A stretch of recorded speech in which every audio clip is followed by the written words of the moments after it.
नमस्कार। स्वागत है आपका कथाकल्प में। राग दरबारी भाग 22।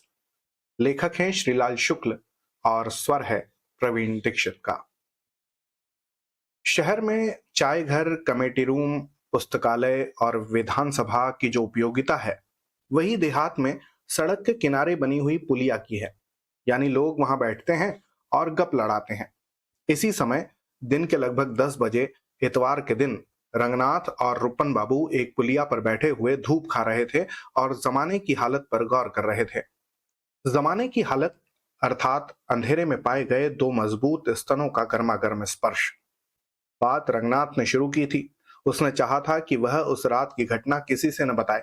रुपन से वह सिर्फ सामान्य ज्ञान की बात करना चाहता था और साथ ही वह इतना जानना चाहता था कि मोहल्ले में ऐसी कौन कौन सी लड़कियां हैं जो चोली बनवाने वाली किसी कंपनी के कैलेंडर में मॉडल की हैसियत से इस्तेमाल हो सकती हैं। उसने जब रुपन से बात शुरू की तो ऐसा जान पड़ा जैसे वह उस कंपनी का प्रचार अधिकारी हो और लड़कियों या उनके स्तनों में उसकी दिलचस्पी बिल्कुल कारोबारी तौर पर है। रुपन बाबू ने जब उससे इस विषय पर जरा गहराई से बात करनी चाही तो गहराई की बहस आ जाने पर प्रत्येक भारतीय विद्यार्थी की तरह वह इधर उधर कतराने लगा। उसने बात को मोड़कर लड़कियों की तंदुरुस्ती पर उतारा और the great Indian bra manufacturing company के प्रचार अधिकारी के पद से इस्तीफा देकर अखिल भारतीय नागरिक स्वास्थ्य संघ के महामंत्री का ओहदा संभाल लिया। पर रुपन बाबू के सवालों ने उसे उस कुर्सी पर भी टिकने नहीं दिया और थोड़ी देर तक अंधेरे, जाड़े, भूत प्रेत आदि का जिक्र करते रहने के बाद रंगनाथ को महसूस हुआ कि धीरे धीरे न चाहते हुए भी उस रात की घटना का पूरा विवरण वह रुपन बाबू को सुना चुका है। रुपन बाबू बड़े ध्यान से सुनते रहे और रंगनाथ की बात खत्म होते होते उन्हें लगा कि जैसे भट्टी में बैठे हैं। उन्हें अपने भीतर एक अजीब सी गर्मी और तनाव महसूस हुआ, जैसा कि लड़कियों की बात चलने पर उनके साथ हमेशा हो जाता था। उन्हें यकीन हो गया कि छत पर आने वाली लड़की बेला थी और जिसको वह आत्मसमर्पण करना चाहती थी वे स्वयं रुपन बाबू थे। मेरा प्रेम पत्र अब रंग ला रहा है और वह कसमसा रही है, उन्होंने अभिमान पूर्वक सोचा और उसके साथ खुद ही कसमसाने लगे। उस रात छत पर मैं खुद क्यों नहीं सोया, इस अफसोस ने रुपन बाबू के गले में एक सिनेमा का गाना लाकर लटका दिया। पर इस वक्त उन्हें रंगनाथ के आगे एक समझदार आदमी की तरह का रूप प्रकट करना था, इसलिए ऊपर से वे एक समझदार आदमी की तरह बैठे रहे। उन्हें चुप देखकर रंगनाथ ने अपनी बात दोहराई। उसके आने और जाने का मुझे पता ही नहीं चला। अब मुझे सिर्फ इतना याद है कि वह मेरी छाती पर झुकी बैठी थी और रुपन बाबू बड़प्पन के साथ बोले, हो जाता है, कभी कभी ऐसा धोखा हो जाता है। पता नहीं कौन था, कोई आया भी था या नहीं, किसी से कुछ कहने की जरूरत नहीं। देहाती होशों का मामला है, भूत प्रेत की सोचने लगेंगे। किस किस को समझाओगे रंगनाथ दादा, जबान बंद रखो। हो सकता है सपना देखा हो, सचमुच भी हो सकता है। रंगनाथ को इस व्याख्यान में ऐतराज की दो बातें मालूम हुई। एक तो यह कि रुपन बाबू उसके अनुभव को सपने की बात कहकर टाल देना चाहते थे और दूसरा यह कि वे बार बार उस लड़की के लिए पुल्लिंग का प्रयोग कर रहे थे। रंगनाथ ने कहा, उसमें धोखा हो ही नहीं सकता। मैं जाग रहा था, वह आकर मेरी चारपाई पर बैठी थी, मेरे ऊपर झुकी थी। अब ठीक है, अपने हाथ से कुछ काल्पनिक मच्छरों को उड़ाते हुए रुपन बाबू बोले, मान लिया सचमुच ही कोई आया था, पर इस बारे में कहीं कुछ कहने की जरूरत नहीं है। कोई आया था। रंगनाथ ने आंख मूंद कर एक बार कोणार्क की सुर सुंदरियों का सरसरी तौर पर मुआयना किया और 20 बार मन में दोहराया, आया था नहीं आई थी। रुपन बाबू, तुम कभी आया था के आगे भी सोच पाओगे या नहीं। उसके दूसरे दिन बादाम खत्म हो गया था और उसे खरीदने के लिए रंगनाथ को शिवपालगंज का चक्कर लगाना पड़ा। पंसारियों की दो चार दुकानें थीं, वहां उसे आगे लिखी बातें मालूम हुई। अब बादाम बादाम अब कौन बेचे, खाने वाले कहाँ रह गए। बादाम को हजम करना कोई मामूली बात है, उसे पचाने के चक्कर में बड़े बड़े पहलवानों की हवा बंद हो जाती है। फिर बादाम खरीदेगा कौन। गेहूं चना बादाम के मोल बिक रहा है। वही मिल जाए बड़ी बात है। बद्री पहलवान पहले बादाम खाते थे, तब हम लोग भी उसे दुकान में रखते थे। अब वे भी दूध घी के ऊपर चल रहे हैं। और उनके छोटे भाई रुक्मन है, वे चियां जैसा मुंह लिए चाय बिस्किट के सहारे जी रहे हैं। अब यहाँ बादाम वादाम नहीं मिलता। सच पूछो तो बादाम का भी अब नाम ही नाम है। बढ़िया कागजी बादाम अब आता कहाँ है? आता है तो शहर का शहर में ही रह जाता है, बाजार में घुसने ही नहीं पाता। नए नए सेठ साहूकार बढ़ रहे हैं, वह पहले ही खरीद कर लड्डू बनवा डालते हैं, मनमाना खाते हैं और खाकर हक देते हैं। बादाम कोई ऐसी अच्छी चीज थोड़ी है, पेट को ईंट जैसा बना देता है। उसे बिना मुनक्के के तो खाना ही नहीं चाहिए। मुनक्का अच्छी चीज है, कमजोर कोठे के लिए दस्तावर है, पर तंदुरुस्त आदमी का पेट हल्का रखता है। मुनक्का लोगे? देखो, ये है असली मुनक्का। शिवपालगंज है इसलिए मिल जाएगा, शहर होता तो दिन भर चक्कर काटते। यह चीज वहां नहीं मिलेगी। बकरी की लेनी जैसी मुनक्का देखते देखते रंगनाथ इसी नतीजे पर पहुंच गया कि गांव में खरीदने के लिए आदर्श पदार्थ सिर्फ वही है जो श्री मैथिली शरण गुप्त ने आज से लगभग 50 साल पहले लटके हुए देखे थे। काशी फल कुष्मांड कहीं है, कहीं लौकियां लटक रही हैं। सुना था कि शिवपालगंज से 2 मील दूर एक दूसरे गांव में पंसारियों की कुछ दुकानें हैं, जहां अच्छा बादाम मिल जाने की संभावना है। रंगनाथ वहीं के लिए चल दिया। रास्ता काफी दूर तक पगडंडी वाला था, पर उस पर जगह जगह बबूल की कांटेदार टहनियां रखी थीं। खाइयां और नालियां खुद गई थीं और कहीं कहीं ऊंची ऊंची मेड़े बांधी गई थीं। किसानों की यह भावना कदम कदम पर स्पष्ट हो रही थी कि वे नहीं चाहते कि कोई चिड़िया भी उस रास्ते से निकले। पर आदमी आदमी जो आज मंगल ग्रह और चंद्रमा तक राह बनाने के लिए तैयार है, इन विघ्न बाधाओं को कुचलकर कहीं खेतों के बीच से और कहीं नालियों के अंदर से रास्ता निकाल चुका था। एक भला मानुस उधर ही जा रहा था। रंगनाथ उसके पीछे हो लिया। उस आदमी ने उससे पूछा कि तुम किसके लड़के हो? उसने कहा कि मैं वैद्य जी का भांजा हूं। उस आदमी ने इज्जत के साथ कहा, हाँ हाँ, मैंने आपका नाम सुना था, आज दर्शन हो गए। सुना है आप बहुत पढ़े लिखे हैं, बीए एमए हैं? रंगनाथ ने जवाब में कहा कि यह रास्ता बहुत गड़बड़ है, पता नहीं लोगों ने बबूल किए डालें क्यों गाड़ रखी हैं। उसने जवाब दिया कि अब कोई किसी को टोकने वाला तो है नहीं, जो चाहता है रास्ते में मेड़ बांध लेता है, बबूल गाड़ देता है। रंगनाथ ने कहा, क्यों, गांव पंचायत तो है? उसने कहा कि हाँ, पंचायत तो है, पर वह तो सिर्फ जुर्माना करती है। जमींदार था तो जूता लगाता था। उसने समझाया कि हिंदुस्तान साला भेड़िया धसान मुल्क है, बिना जूते के काम नहीं चलता। जमींदारी टूट गई है, जूता चलना बंद हो गया है। तो देखो, सरकार को खुद जूतम पेजार करना पड़ता है, रोज कहीं ना कहीं लाठी या गोली चलवानी पड़ती है। कोई करे भी तो क्या करे, ये लात के देवता हैं, बातों से नहीं मानते। सरकार को भी अब जमींदारी तोड़ने पर मालूम हो गया है कि यहाँ असली चीज कोई है तो जूता। रंगनाथ ने कहा कि यह भी कोई बात हुई, जूते के सहारे लोगों को कब तक तमीज सिखाई जाएगी? उस आदमी ने कहा कि जूता तो चलते ही रहना चाहिए, जब तक बदमाश की खोपड़ी पर एक भी बाल रहे, जूते का चलना बंद नहीं होना चाहिए। आदमी का मूड खराब था, इसलिए रंगनाथ चुप हो गया।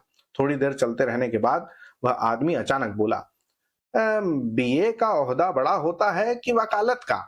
रंगनाथ ने कहा, क्या बड़ा क्या छोटा, सब एक है।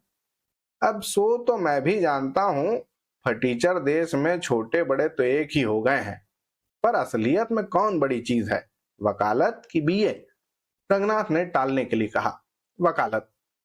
हाँ, तो समझ लो कि मेरा लड़का जो है वो वकील है। रंगनाथ ने पूछा, कहाँ रहता है? वकील के बाप ने अहंकार से कहा, अब वकील कहाँ रहते हैं, वह यहाँ गांव में थोड़ी ही है, शहर में बस गया है, 3 साल से वकालत कर रहा है। अच्छा, तब तो वह बड़े वकीलों में गिना जाता होगा। बड़ा नहीं, बहुत बड़ा। तुम्हारे गांव का वो जोग नथवा है ना, उसकी तरफ से खड़ा हुआ है। वैद्य जी यहाँ हाथ पांव पटक कर रह गए, दरोगा ने जमानत नहीं ली, वहां उसने इजलास में खड़े खड़े जमानत करा ली।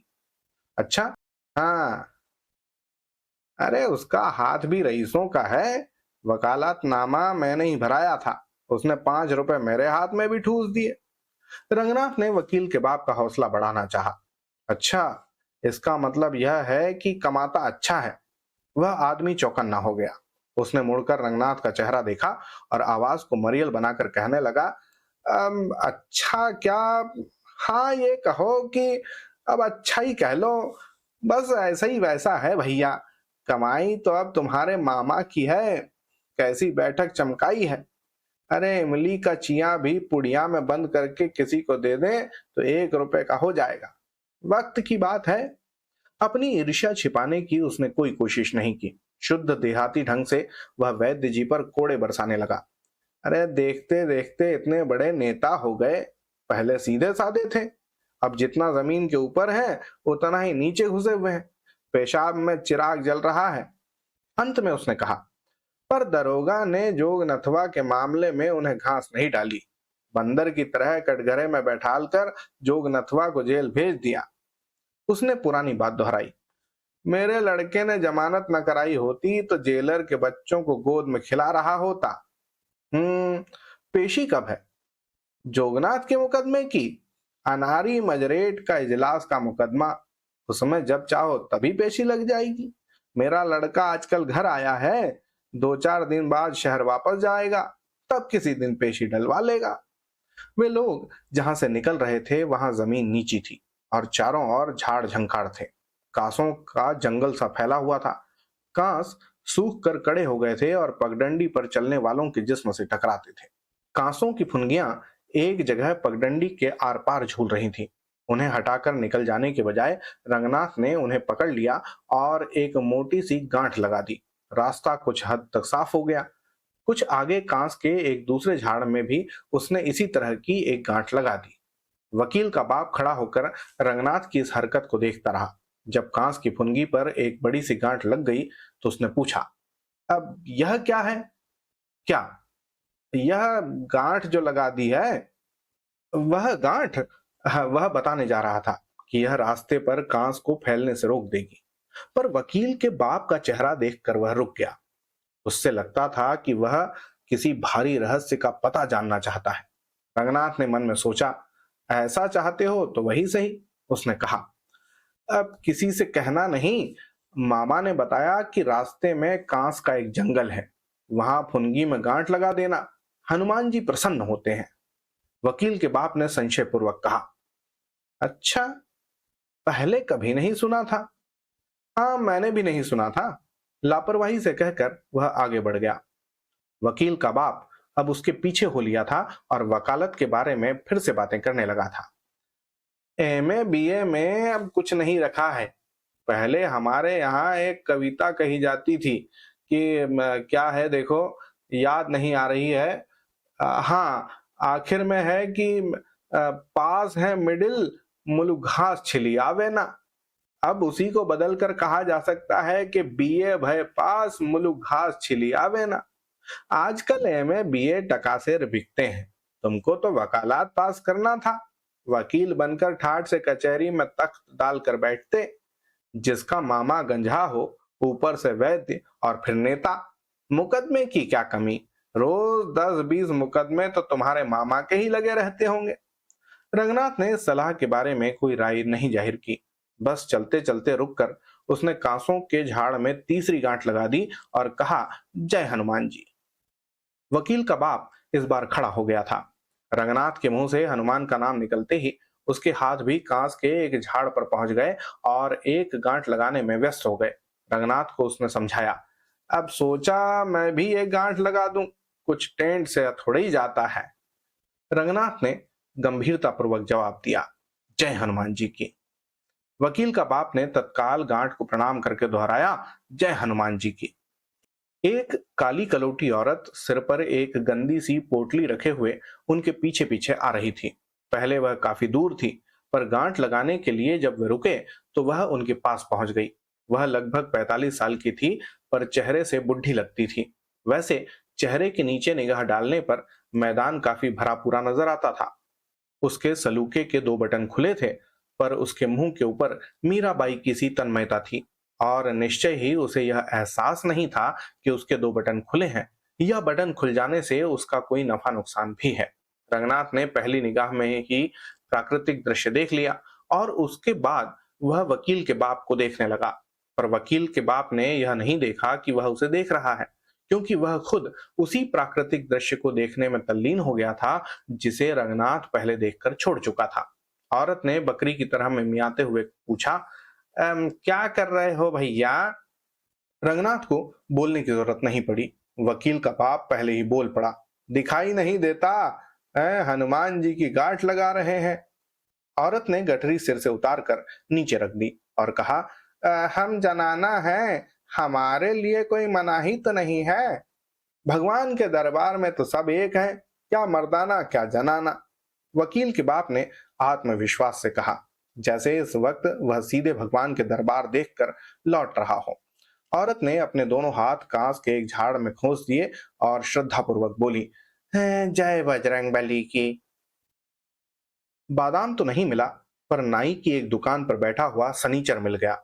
चिकित्सा विज्ञान की दुनिया में प्राकृतिक चिकित्सा वाले क्लिनिक की जो हैसियत होती है, नाइयों के जगत में वह हैसियत इस दुकान की थी। यानी दुकान कहीं नहीं थी और सब जगह थी। गर्द भरी कच्ची सड़क के किनारे नीम का एक पेड़ था, उसी के नीचे नाई बोरा बिछाकर बैठा था। उसके आगे एक ईंट गड़ी हुई थी। ईंट के ऊपर सनीचर न बैठा था न खड़ा था, सिर्फ था। नाई उसके पीछे बालों पर मशीन चला रहा था। सिर के किनारे का झाड़ झंकाड़ कट चुका था। सिर के असली हिस्से पर बड़े बड़े बाल इस तरकीब से छोड़ दिए गए थे कि दूर से गोल टोपी की तरह दिखें। संक्षेप में सनीचर अंग्रेजी ढंग के बाल कटा रहा था। उसने रंगनाथ की आवाज सुनी और नाई के जोरदार हाथ और मशीन के दबाव के बावजूद सिर को मोड़ा। कनखियों से देखते हुए बोला, हे शिवपालगंज के सब नाई एक जगह गमी में चले गए हैं। सोचा कि चलकर एक बार यहीं बाल कटवा लिए जाएं। बात कुछ रौब से कही गई थी, जैसे सनीचर हर चौथे दिन बाल कटवाता ही रहता हो। पर सच बात तो यह थी, और इसे रंगनाथ भी जान गया था, कि बालों के मामले में सनीचर का रवैया बिल्कुल अपने ढंग का था। यानी साल भर तक ना तो वह खुद उन्हें छूता, न किसी को छूने देता, और फिर अचानक किसी दिन वह उन पर एक किनारे से उस तरह चलवाने के लिए बैठ जाता है। रंगनाथ समझ नहीं पाया कि इस हजामत के पीछे कौन सी विचारधारा काम कर रही है। वह चुपचाप खड़ा रहा। नाई ने रंगनाथ को रुका देखकर बाल काटने बंद कर दिए और सनीचर की खोपड़ी को 2 उंगलियों से ठेल कर कहा, उठो, अब हो गया। सुनते ही वह ईंट के ऊपर एक पांव टेक कर खड़ा हो गया। जेब से एक दुअन्नी निकालकर उसने नाई को दी, और जब नाई ने उसे बिना देखे ही खोटी बताकर वापस लौटा दी, तो बिना किसी प्रतिवाद के उसने एक दूसरी दुअन्नी उसके हाथ में टिका दी और रंगनाथ की ओर आंख मारकर इशारे से बताया कि उसने पहले नाई के साथ मजाक किया था। उसके बाद जैसे कोई सिपह सालार लड़ाई के मैदान में फतह पाकर जिस्म पर दुश्मनों का खून लसेटे हुए अकड़ के साथ वापस लौट रहा हो, अपने बदन पर बालों के लच्छे बिखराए हुए वह रंगनाथ के पास आकर खड़ा हो गया। रंगनाथ उससे 2 हाथ दूर हट गया। सनीचर ने उससे वहां तक आने का कारण पूछा और रंगनाथ ने उसे अपने बादाम संबंधी अनुभव बताए। सनीचर ने कहा, है शिवपालगंज के बनिए वक्काल सब मनमाने हो गए हैं, 2 छटांग बादाम तक नहीं रख सकते। फिर जिस तरह दिल्ली से हिंदुस्तान की गिरी हुई खाद्य स्थिति के बारे में बार बार आश्वासन मिलता है, उसने बड़प्पन के साथ कहा, है पर कोई बात नहीं, कुछ दिनों में सब ठीक हो जाएगा। रंगनाथ को सनीचर की बातचीत में एक नए आत्मविश्वास की झलक दिख पड़ी, जो पिछड़े हुए देशों के विकास के लिए बहुत आवश्यक है। उसने सोचा, ऐसे आदमी को प्लानिंग कमीशन में होना चाहिए। तब तक सनीचर की बातचीत 2-4 मिनट आगे पहुंच गई थी। वह कह रहा था, हे रंगनाथ बाबू, शिवपालगंज अब ठीक होकर रहेगा, इस तरह की मनमानी थोड़ी ही चलेगी। रंगनाथ को लगा कि बात अभी शिवपालगंज की दुकानों पर बादाम के अभाव को लेकर हो रही है, और शायद सनीचर उसे कुछ ज्यादा खींच रहा है। पर जब उसने आगे की बात सुनी तो उसे यकीन हो गया कि इन बातों का बादाम से संबंध नहीं है। वे सिर्फ बातें हैं जो हम लोग बिना किसी खास मतलब के एक तरह से यूं ही करते रहते हैं। रंगनाथ बाबू, तुम समझते क्या हो? यह शिवपालगंज क्या कहते हैं उसे? हाँ, पूरा एटम बम है। जब तक नहीं फूटता तब तक नहीं फूटता, सिलिर सिलिर करता रहता है। जब धड़ाक से फूटेगा तब जान पड़ेगा कि ठंडा था या गर्म। उसने एक पुरानी बात दोहराई, घोड़े की लात घोड़ा ही सह सकता है। आज सनीचर की हालत अजीब सी हो रही थी। वह बार बार मुट्ठियां भींचता था और मुंह से सिसकारी भरता था। कभी तेज चाल चलने लगता, जैसे अभी अभी वह घोड़े की लात खा चुका हो और सहन न कर पाया हो, और कभी मुंह के भीतर कोई बात कहते कहते उसे फेन की शक्ल में अपने होठों के कोनों पर फैला लेता। यह सब तो था ही, ऊपर से आज उसने हजामत बनवाई थी। रंगनाथ ने यह सब ध्यान से देखा और सुना, पर समझ नहीं पाया। वे आम के एक भारी पेड़ के नीचे से निकले। एक चील बड़े जोर से बोली। सनीचर ने कहा, है यह साली भी बिना मतलब टाए टाए कर रही है। उसी सांस में उसने दूसरी एक बात कही, रामाधीन बेटा इस बार खुद अखाड़े में उतर रहे हैं। इन दोनों बातों का संबंध रंगनाथ की समझ में नहीं आया। उसने पूछा, किस अखाड़े में? सनीचर ने ताज्जुब के साथ उसे देखा और जवाब देने से कतरा गया। फिर देह पर गिरे हुए बालों को हवा में बिखेरता हुआ बोला, होगा, उसका भी इलाज होगा, देखते जाओ, एटम बम फूटने दो। आम का बाग खत्म हो गया। वे अब वहां आ गए थे जहां कांसों का जंगल था।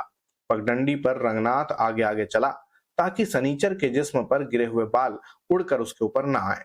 अचानक वह खड़ा हो गया। कांस के झाड़ों पर उन्हें एक अनोखा दृश्य दिखाई दिया।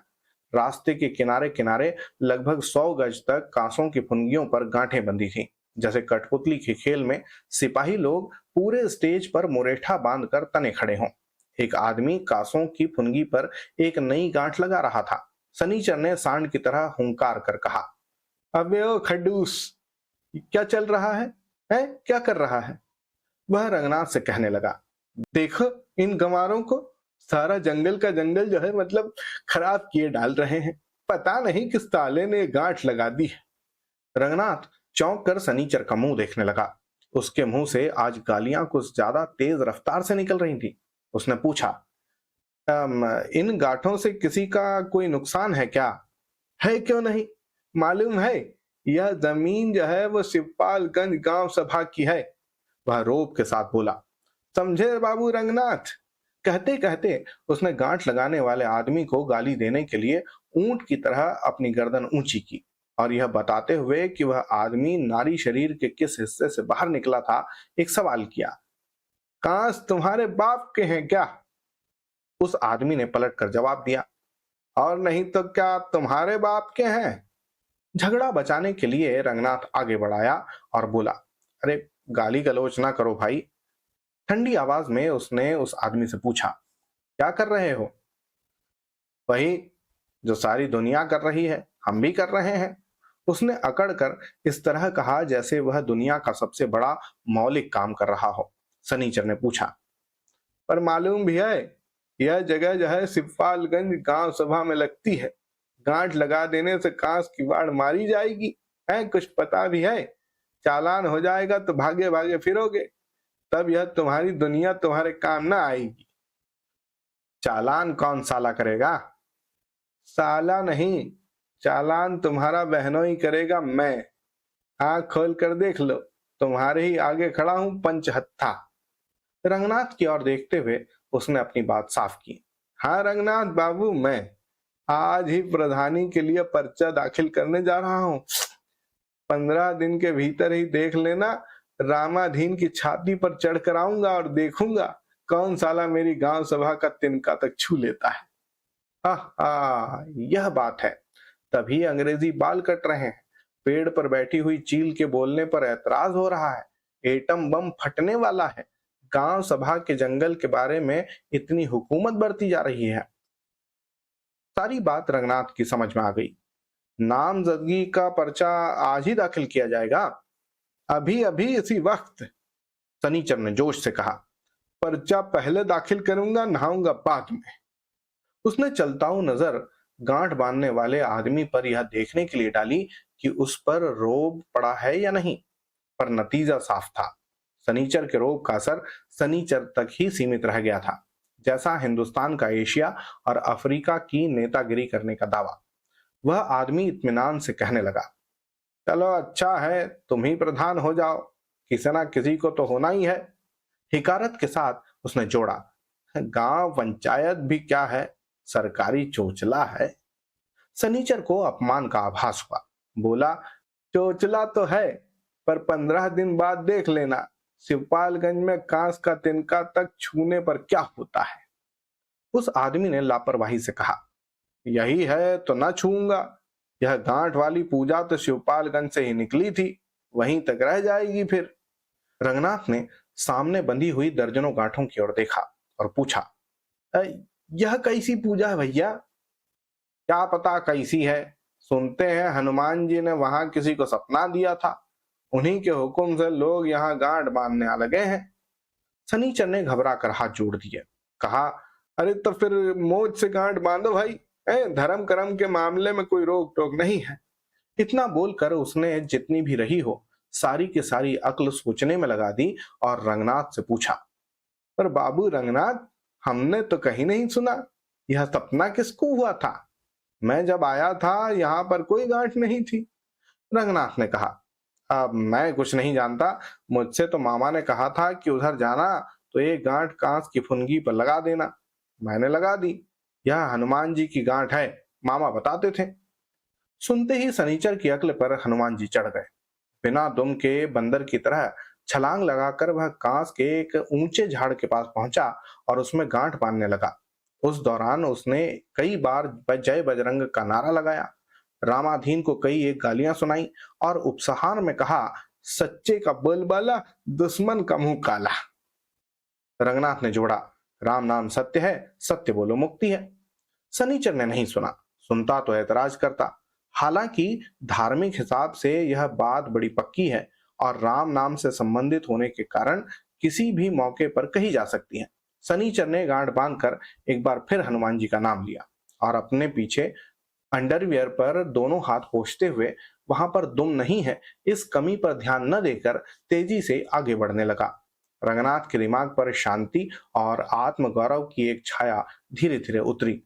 बिना समझे बूझे आज उसने नए संप्रदाय का प्रवर्तन कर दिया था, जिसका दर्शन पुराण कर्मकांड कुल मिलाकर इतना था कि कांस की फुनगी पर एक गांठ लगा दी जाए।